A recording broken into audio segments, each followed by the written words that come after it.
with that, I'm going to go ahead and show the decisions that have currently been made. But first, I wanted to kind of highlight the 3 years that we've been competing in North Platte. The range is simply precipitation. Temperature and some other climatic variables are very drastic as well. But in 2017, actually all 3 years we've been above normal, except 2017 we started very hot and very dry. Then we had I think a 3-inch rain in like 2 hours, and you can see that right here. This year is very different. As everybody knows, it's been extremely wet. As of 3 days ago, we've had almost 19 inches of rainfall from May 1st up until 3 days ago.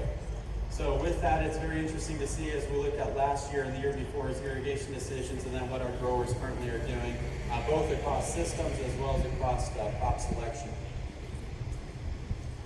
So with that, I wanted to go ahead and show the range in hybrids that were selected. This is the sprinkler competition. As you can see some of the statistics on the edge, there was 15 different hybrids selected across those 24 teams. The population range was anywhere from 29,000 to 35,000. This is really important, and we're going to talk a little bit about it because we, as most of you know, hybrid has a very large impact on both yield output, but also we've seen in terms of irrigation response and fertility response.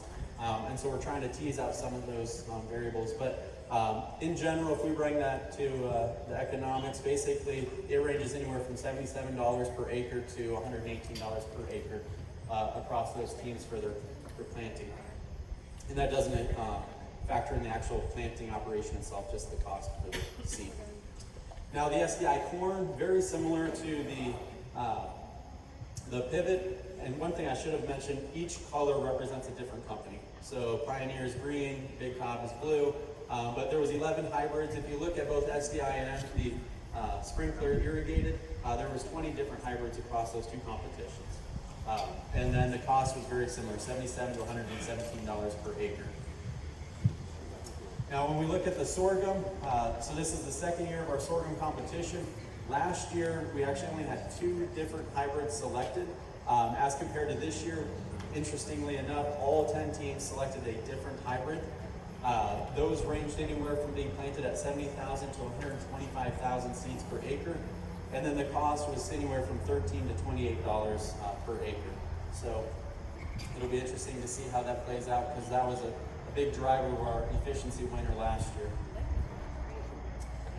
So looking at the irrigation applied, when we had nearly 19 inches of rain so far, this is a graph that's showing the 3 different competitions. On the farthest right-hand side is the sprinkler corn, the middle is SDI corn, and the far left is sprinkler sorghum.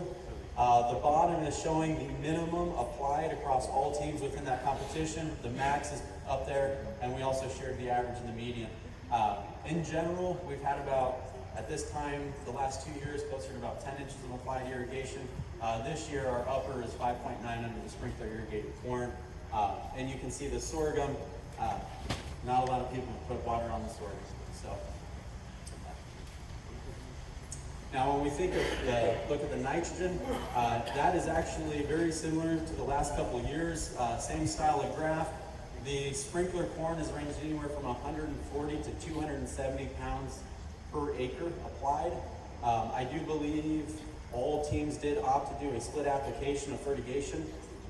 Very similar to the SDI, we did see in general a slightly reduction in applied fertilizer under SDI, and then also under sorghum.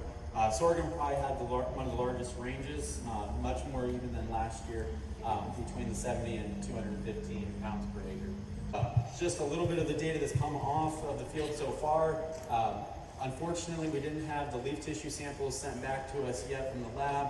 But if we look at the reflectance data in terms of normalized difference red edge from the crop circles compared to applied nitrogen from corn and sorghum, we can see that there is a pretty steep increase from our control.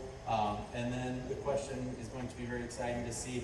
This is right before people had an option to do, I believe, 1 to 2 last fertigation events. And so how this might have shifted based off of those decisions. Because it will be interesting to see how they ended up making that last decision. Now, likewise on the irrigation, we can look at how much irrigation has been applied relative to how much water has been depleted in the soil. So this is looking at the SDI, and we can see there is a rather strong correlation as from applied to depletion in stored water.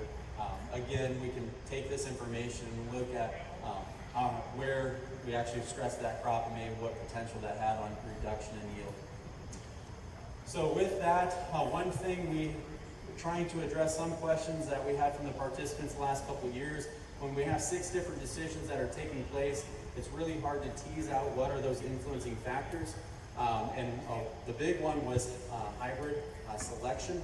So this year in all competitions, the corn, and we had to do it slightly different for the sorghum, but we have the hybrid that the team selected, and we have a reference hybrid right next to it.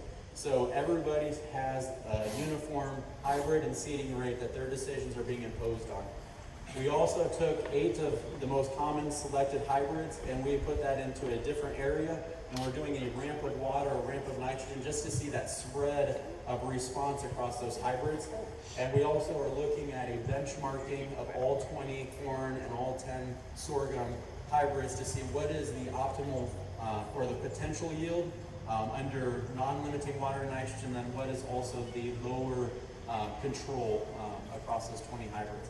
So using that information, we should be able to have a better insight on what was the difference between water and nitrogen decision-making and impact on efficiency and profit and yield versus hybrid selection and its impact on those 3.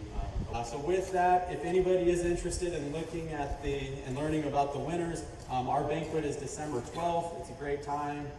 Food, drinks, a lot of networking. So if interested, reach out to Crystal Rhodes. Her email's down there at the bottom. And let us know. It's on December 12th.